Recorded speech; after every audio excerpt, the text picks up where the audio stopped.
मैंने किया रिजाइन अपनी जॉब से। ऐसा क्या हो गया कि मैंने 15 दिन के अंदर ही रिजाइन कर दिया। इतने खुश होकर मैंने वीडियो बनाया था कि भाई मेरी पहली जॉब लग चुकी है। तो क्या हो गया ऐसा कि मुझे जॉब छोड़नी पड़ गई। बहुत सारे लोग ऐसा कमेंट कर रहे थे, तो मैंने सोचा इस पर एक वीडियो ही बना दूं, क्योंकि सबको इंडिविजुअली समझाने में बहुत मेहनत लगेगी। तो आप सब इसी वीडियो को देख लीजिए और समझ जाइए कि मैंने जॉब क्यों छोड़ी। और ये एक लाइफ अपडेट वीडियो भी हो सकती है एंड रियल टॉक वीडियो भी होगी। तो इन सब चीजों को मैं डील करने वाली हूँ इस वीडियो में। और अगर आप नए हैं इस चैनल पे तो hello and welcome, this is Ankita Prasad. तो सबसे पहले इसी चीज का जवाब दे देते हैं कि मैंने जॉब क्यों छोड़ी और मैं कहाँ जॉब कर रही थी। अगर आप नए हैं मेरे चैनल पे तो आप जाके मेरे पुराने वीडियोस देख सकते हैं। मैं हूं अंकिता प्रसाद और मैं हूं double gold medallist from central university. मैंने नेट क्वालिफाई किया है और मैं बहुत सारे आर्टिस्टिक और मोटिवेशनल वीडियोस भी बनाती हूं। और अभी मैंने एक गवर्नमेंट कॉलेज में as a guest lecturer join किया था, जिससे मैंने रिजाइन कर दिया। और मैंने रिजाइन क्यों किया उसका आंसर सुन लो, ठीक है। तो भाई जैसा कि मैंने बताया था कि हाई कोर्ट में बहुत सारे लोगों ने स्टे लेके रखा था। अपने जो भी गेस्ट लेक्चरर्स काम करते थे गवर्नमेंट कॉलेजेस में, उन लोगों ने मैक्सिमम लोगों ने स्टे लेके रखा था हाई कोर्ट से, ठीक है। और इस बार गवर्नमेंट आई और उसने बोला कि नहीं भाई, हम न्यू एजुकेशन पॉलिसी को लॉन्च कर रहे हैं हमारे स्टेट में, और इसीलिए हम वैकेंसी निकालेंगे उन पोस्ट पे जिसमें सिंपल पीजी वाले गेस्ट लेक्चरर्स काम कर रहे थे, ठीक है। तो बहुत सारे कॉलेजेस में सिंपल पीजी वाले जो गेस्ट लेक्चरर्स थे उनकी पोस्ट पे वैकेंसी निकाली गई, यानी कि उनको उनकी पोस्ट से हटाया गया। और इसलिए हमारे लिए वैकेंसी आई और हम सबने अप्लाई किया था उसमें। और अब जब जाके हमारा अपॉइंटमेंट हो भी चुका है, मैक्सिमम कॉलेजेस में अपॉइंटमेंट हो चुका है, तो वो जो पुराने वाले गेस्ट लेक्चरर्स थे सिंपल पीजी वाले जिनके पास स्टे था हाईकोर्ट का, वो लोग पहुंच गए हाईकोर्ट, ठीक है, बहुत सारा पिटिशन लेके। और ये बहुत सारा डिस्कशन बहुत समय से हाईकोर्ट में चल रहा है। तारीख पे तारीख दी जा रही है और बहुत ज्यादा चांसेस है कि उनके फेवर में ये फैसला चला जाए। तो भैया इतना बड़ा रिस्क मैं तो नहीं ले सकती, क्योंकि इतने समय बाद मैंने पहली बार जॉब ज्वाइन की थी। और अगर फिर से हाईकोर्ट ने कह दिया कि भाई जिसके पास स्टे है उन्हीं को ही रखा जाएगा, उनकी पोस्ट पे वैकेंसी नहीं आएगी, यानी कि जो न्यूली अपॉइंटेड गेस्ट लेक्चरर्स है जिनका अपॉइंटमेंट उन वैकेंसीज पे हुआ है जहां पे ऑलरेडी गेस्ट लेक्चरर्स काम कर रहे थे जिनके पास हाई कोर्ट का स्टे था, तो हमें हटा दिया जाएगा, क्योंकि जुडिशरी से ऊपर कुछ नहीं होता है ना। तो बस इसी डर से मैंने रिजाइन किया, क्योंकि वहां पे जहां पे मैं जॉब कर रही थी गवर्नमेंट नेहरू पीजी कॉलेज में कर रही थी मैं डोंगरगढ़ में, वहां पे भी जो पहले के गेस्ट लेक्चरर्स थे मेरे पोस्ट पे उनके पास हाईकोर्ट का स्टे था। तो ये रिस्क मुझे नहीं लेना था। मैंने अप्लाई किया था 22 कॉलेजेस में एंड वहां से 17-18 कॉलेजेस से मुझे कॉल आ चुका था। मैं सबको रिजेक्ट करी थी, इवन इतने अच्छे कॉलेजेस को रिजेक्ट करी थी जहाँ के प्रिंसिपल हमारे बहुत क्लोज एक्वेंटेंस है। एंड मैंने इतनी बड़ी गलती की ये सब चीजें करके, बस ये सोच के कि ये पीजी कॉलेज है, मुझे अच्छा एक्सपोजर मिलेगा, बहुत कुछ सीखने को मिलेगा एंड एक्सपीरियंस मिलेगा अच्छा पढ़ाने का। बट ये सारा चीज वापस से आ गया। एंड जब मैंने फाइनली सोचा कि अब मैं सेटल हूँ, अब मैं शांति से बैठ के, मैंने रूम भी ले लिया था, मैंने अपनी गाड़ी भी मंगा ली थी वहां बिलासपुर से डोंगरगढ़, एंड बहुत सारा सामान भी मैं ले गई थी। एंड सब कुछ इतना अच्छा चल रहा था, बच्चे इतने अच्छे थे, बहुत अच्छे से रिस्पॉन्ड करते थे, सारी चीजें उसके बारे में बाद में बात करेंगे। बट फाइनली ये चीज आती है कि भाई हाईकोर्ट का फैसला हो सकता है। एंड ये वाला थोड़ा सा तलवार लटक रही थी मेरे सर पे, और मुझे ऐसा लगा कि भाई क्या करें, अब बीच रास्ते में कोई हमें निकाल देगा तो फिर हम तो रोड पे आ जाएंगे। तो इससे अच्छा कि अभी कॉल आ रहे हैं दूसरे कॉलेजेस के, तो मैंने थोड़ा सा देखना शुरू किया। मेरे पास रोज ही कॉल आते थे अलग अलग कॉलेजेस से जहां पे मैंने अप्लाई किया था, तो मैं सबको रिजेक्ट करती थी। फिर फाइनली मुझे लगा कि I should look for other colleges also. So मैंने देखा एंड फिर फाइनली मैंने डिसाइड किया कि मैं दूसरे कॉलेज को ज्वाइन करूंगी। तो मैं अभी ज्वाइन कर चुकी हूँ BCS college, BCS PG college Dhamtari, जो कि छत्तीसगढ़ में ही है ऑब्वियसली। एंड मैं पहले नेहरू PG कॉलेज में काम करती थी डोंगरगढ़ में, और अब मैं धमतरी में स्विच कर चुकी हूँ। एंड मैंने वहां से रिजाइन कर दिया है और अब मैंने यहाँ पे ज्वाइन कर लिया है, ठीक है। तो ये है लाइफ अपडेट कि मैंने क्यों जॉब छोड़ी। तो भाई इसी डर से छोड़ी कि यहाँ पे जो है गेस्ट लेक्चरर्स का स्टे था और यहाँ पे गेस्ट लेक्चरर्स का स्टे नहीं था, जो पहले काम करते थे। फ्रेश पोस्ट थी, तो मुझे ऐसा लगा कि ये सेफर ऑप्शन है कि यहाँ चले जाते हैं। और अभी भी ये तलवार तो लटकती है कि कोई परमानेंट प्रोफेसर ट्रांसफर से आ जाते हैं तो हमें हटा दिया जाएगा। तो फिर भाई वो तो सब कॉलेजेस का वैसा ही है, कहीं पे भी आ सकते हैं। पापा का जो कॉलेज है और वहाँ के आसपास के जो गांव के कॉलेजेस है वहाँ पे भी ट्रांसफर लेके परमानेंट प्रोफेसर्स आ जाते हैं। तो फिर ये तो धमतरी एक डिस्ट्रिक्ट है, तो वहाँ पे भी आ सकते हैं, बड़े कॉलेजेस में भी आ सकते हैं। तो इट्स ओके कि ये तलवार अभी भी मेरे सर पे लटकी हुई है, क्योंकि मैं गेस्ट लेक्चरर हूँ। जैसा कि बहुत सारे लोगों ने पॉइंट आउट किया था कि आप टेम्पररी जॉब पे हो, परमानेंट जॉब नहीं है, गवर्नमेंट जॉब नहीं है। ठीक है भाई, मेरे सर पे तलवार ऑलरेडी लटक रही है, मुझे ये सारी चीजें ऑलरेडी पता है। ठीक है, तो जब तक आप गेस्ट लेक्चरर हैं आपको इन सारी चीज़ों से डील करना ही पड़ेगा। बट जो चीज़ मेरे हाथ में थी, मैंने सोचा कि उस पर मैं वर्कआउट कर सकती हूँ, तो इसीलिए मैं ये स्टे वाले दिक्कत की वजह से यहाँ से यहाँ शिफ्ट हो रही हूँ। ठीक है, स्विच कर रही हूँ। मैंने जॉब यहाँ से छोड़ी है और मैंने यहाँ पे ज्वाइन कर ली है दूसरे कॉलेज में। ठीक है, पता चल गया कि क्या है फ्यूचर प्लान्स। एंड और भी थोड़ी सी दिक्कत थी, कॉलेज बहुत अच्छा था, real talk, it's real talk now. ठीक है, कॉलेज बहुत ज़्यादा अच्छा था, एकदम सामने से निकलती थी और पहाड़ था और वहाँ पे मंदिर था और उसके जस्ट सामने में हमारा कॉलेज था। एंड कॉलेज से जैसे ही बाहर निकलते पहाड़ दिखता है, इतना खूबसूरत है डूंगरगढ़, सचमुच मैं बता रही हूँ दिल से। पहले मुझे लग रहा था गाँव है, कैसे रहूँगी, बट फिर धीरे धीरे वहाँ पे इतनी ब्यूटी है, इतना सुंदर है सब कुछ, सचमुच। मेरे रूम से निकलती थी, सामने पहाड़, सामने सारी हरियाली, it was surreal, it was beautiful living there. And मैं जिस पीजी में रहती थी वहाँ के अंकल आंटी भी बहुत अच्छे थे and they were very sad जब मैंने उन्हें बताया कि मैं जा रही हूँ। एंड ऊपर में शिवांगी रहती थी, she was very good, she is a good friend of mind now. And वो भी बहुत उदास हो गए थे। मेरे students, oh my God, my students were love.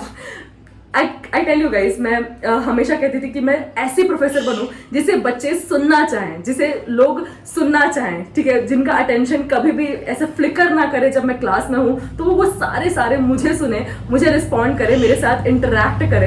And मैं इतना अच्छा पढ़ा पाऊँ, इतना अच्छा इम्पैक्ट उन पर ला पाऊँ कि उनका ध्यान कहीं ना जाए। एंड ये सारी चीज़ें सचमुच मैनिफेस्ट हो गई। वो सारे बच्चे, जब भी मैं क्लास में जाती थी, मैं BSc BCom और BA का फाउंडेशन बैच भी लेती थी, मैं MA और MA फर्स्ट और MA थर्ड का, MA का इंग्लिश का क्लासेस भी लेती थी, BA का मैं इंग्लिश का क्लास लेती थी सेकेंड ईयर का। तो ये सारी चीज़ें मैं पढ़ाती थी। जब भी जितने भी बच्चे हो, चाहे क्लास में 2 बच्चे हो, 5 बच्चे हो, 10 हो, 50 हो, वो सारे के सारे मुझे सुन रहे होते थे, वो सारे के सारे मुझे रिस्पॉन्ड करते थे। मैं उनके साथ हंसी मजाक भी करती थी, मैं उन्हें समझाती भी थी, मैं उन्हें नॉलेज भी देती थी, मैं उन्हें विजडम भी देने की कोशिश करती थी, इंस्पायर करने की कोशिश करती थी, मोटिवेट करने की कोशिश करती थी। And I used to make them study from my notes. Yes, मैं उन्हें जो भी पढ़ाती थी वो मेरे खुद के पर्सनल हैंड रिटन नोट्स होते थे जो मैंने BA और MA में बनाए थे। मेरे टीचर्स मुझे पढ़ाते थे, वो जो नोट्स मैंने बनाए थे मैं उससे उन्हें एक एक चीज़ समझाती थी, पढ़ाती थी। लाइन बाय लाइन मैंने पोएम्स पढ़ाए हैं, एमिली डिकिंसन के एंड W.B. येट्स के, एंड इतनी सारी चीज़ें मैंने उनको बताई है, बेकन वगैरह, सब कुछ मैं अपने खुद के नोट्स से पढ़ाती थी। And I used to be very happy teaching them and telling them whatever knowledge I have. I wanted to tell them everything about that topic and even more than that, because जो भी चीज़ें मैंने पढ़ी है, net में भी जो मैंने पढ़ा है, मैं उन्हें हमेशा एक्स्ट्रा देने की कोशिश करती थी। I used to be so happy being in class and because everybody responded and they loved my lectures. Yes, this was the biggest thing and जिसकी वजह से मुझे बुरा लग रहा था वहाँ से जाने से, because वो सारे बच्चे मुझे पसंद करते थे and they were very sad, they were crying, they were very sad, they were very sweetly saying कि मैम प्लीज मत जाओ। And this is the biggest treasure of my life, this is what I have earn. पैसे वैसे तो चलो दूर की बात है, लेकिन ये जो प्यार मिला मुझे वहाँ पे, ये जो बच्चों का साथ मिला एंड वो जो टीचर वाली फीलिंग मिली जो मैं हमेशा से चाहती थी, it's beautiful, it's surreal. I think I cannot ever forget this thing in my life and I wouldn't trade it for anything else. But yes, कुछ चीज़ें हैं जैसे अब परमानेंट तो जॉब है नहीं, इसीलिए अपना सिक्योरिटी भी देखना पड़ेगा। एंड जो भी मेरे स्टूडेंट्स मुझे देख रहे हैं, I love you guys, I really love you. Thank you guys for making me a teacher and giving me this honour.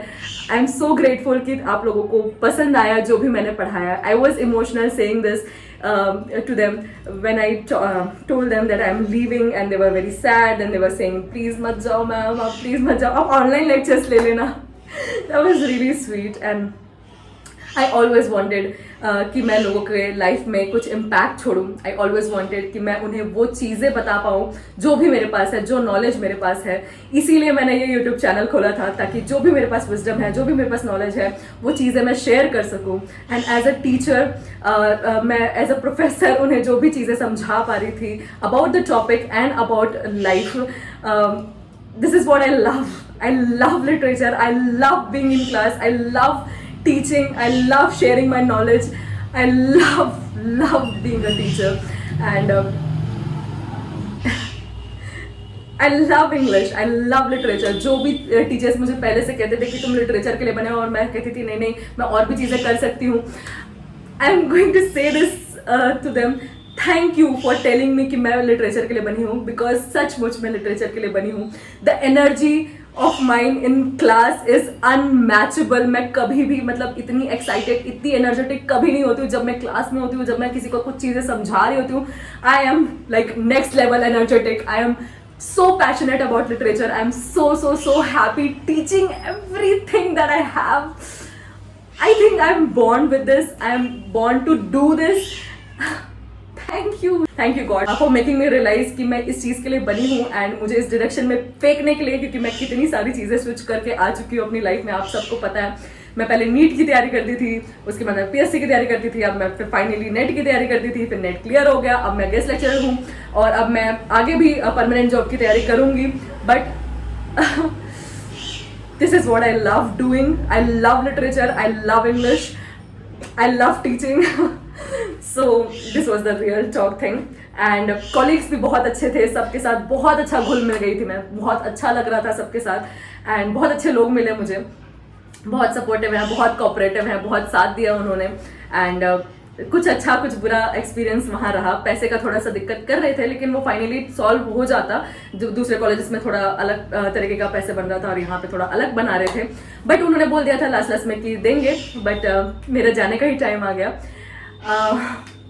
मुझे जब मैं बिलासपुर छोड़ रही थी तो मुझे लग रहा था मैं कैसे वहाँ कैसे नई जगह पे एडजस्ट कर पाऊंगी, कैसे लोग मिलेंगे, कैसे मैं पढ़ा पाऊंगी, मैं पढ़ा भी पाऊंगी या नहीं ढंग से। एंड जब मैं वहाँ गई 15 दिन के अंदर मैंने बहुत सारे मेरे छुट्टियाँ रही हैं, तो मैंने सिर्फ गिन के 8 दिन पढ़ाया है। एंड 8 दिन में बच्चों का इतना प्यार देखना, कि उन सब की जुबान पे एक ही चीज़ होना कि मैम आप बहुत अच्छे हो, आप बेस्ट टीचर हो, आपके जैसे टीचर नहीं मिला। ये मेरे लिए it's a prize possession for me, and I wouldn't trade it for anything else. I can't explain this feeling. So I just want to say this. Thank you Dongargarh for everything. And this is not the end. अभी life शुरू हुई है, आगे भी बहुत कुछ है. So I hope मैं यही सारी चीजें कैरी फॉरवर्ड कर सकूं और एक बेटर टीचर बन सकूं in another college, and फिर परमानेंट भी बन सकूं. तो this is life. Life happens. You have to do things that you don't like, and then you have to leave people whom you love and like. So this is life. So I have accepted it. So ऐसा ही है कुछ. ठीक है, तो मैं मिलूंगी आपसे अगले वीडियो में, and thank you so much for watching. I hope you like this video and this real talk and life update video. I'll see you in the next video. Bye.